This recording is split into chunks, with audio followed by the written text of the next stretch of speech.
A grande pesca milagrosa, o momento que transformou Pedro para sempre. Imagine o vasto mar da Galileia, um lago de águas profundas e imprevisíveis, envolto na escuridão da noite. Sob um céu estrelado, pescadores experientes como Simão Pedro, Tiago e João, filhos de Zebedeu, navegam em seus barcos de madeira rústica. Eles são homens do mar, acostumados ao ritmo das ondas e aos segredos das correntes subaquáticas.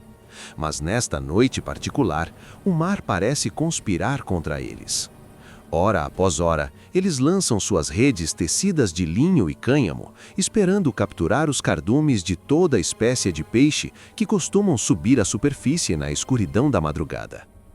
O som das redes mergulhando na água ecoa repetidamente, seguido pelo ruído frustrante de serem puxadas de volta, vazias, encharcadas apenas de algas e limo pegajoso.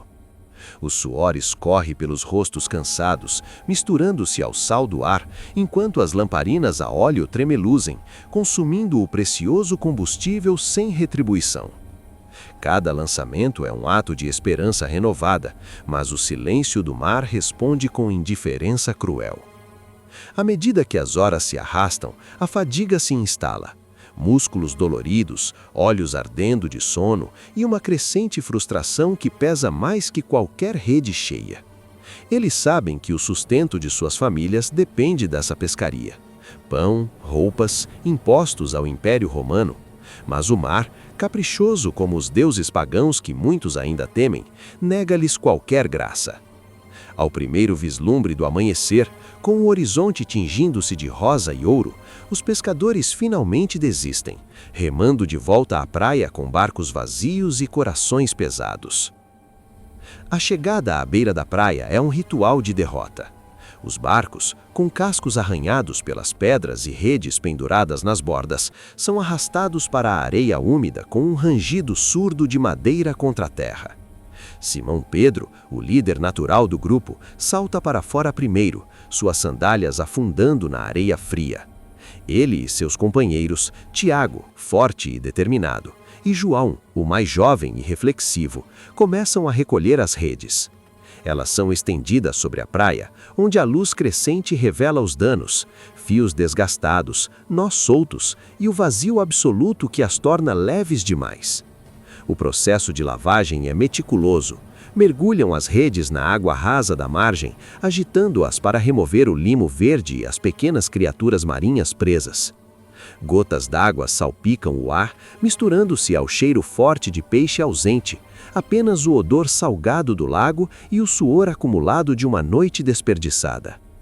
Enquanto consertam os rasgões com agulhas de osso e fios sobressalentes, a frustração se manifesta em murmúrios baixos. Como vamos pagar os impostos sem nada para vender no mercado? Pergunta Tiago, apertando um nó com força excessiva. João, mais quieto, olha para o horizonte, ponderando se os deuses ou o destino os abandonaram.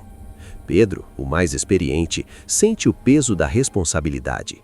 Ele é o dono do barco principal, e essa falha não é apenas pessoal, mas coletiva. Os barcos vazios, com fundos secos e sem escamas reluzentes, simbolizam não só a perda econômica, mas uma profunda desilusão. Anos de expertise em ler as marés, prever os ventos e conhecer os hábitos dos peixes, tudo em vão. É nesse cenário de exaustão e resignação que Jesus de Nazaré surge na margem. A multidão já se aglomera ao seu redor, camponeses, artesãos, doentes e curiosos, atraídos pela fama de suas curas e ensinamentos. Eles o pressionam contra a água, ansiosos por ouvir palavras que ecoam a autoridade divina, semelhantes às pregações de João Batista sobre arrependimento e o reino vindouro. Jesus, percebendo a oportunidade, aproxima-se do barco de Pedro, ainda na praia.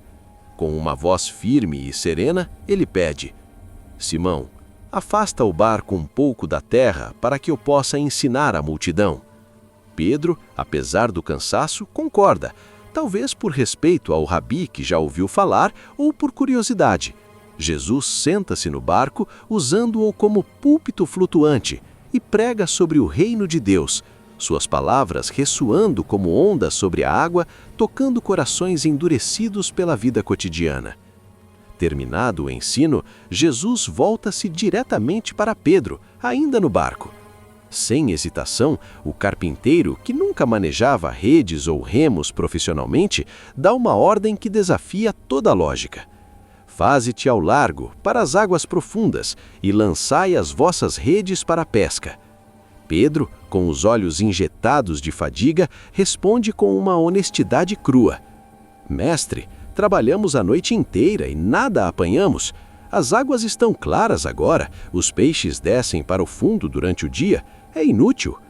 Há um tom de ceticismo em sua voz, misturado a uma relutância respeitosa. Quem era esse homem para questionar a expertise de pescadores natos? No entanto, algo na presença de Jesus, na autoridade de sua palavra, o comove.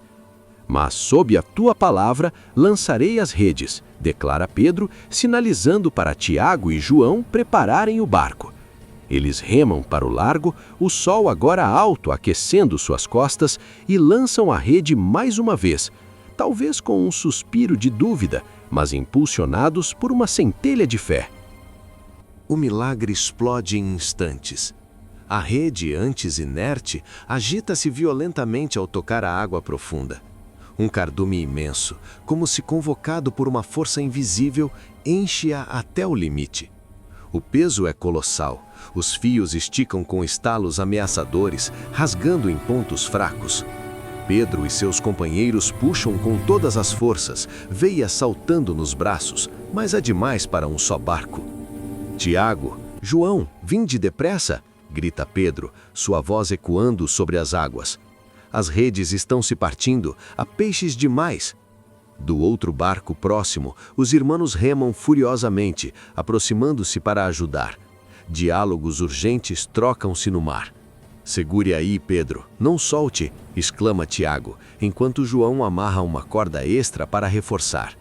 Juntos, os 4 homens içam a captura, dividindo os peixes escorregadios e reluzentes entre as 2 embarcações.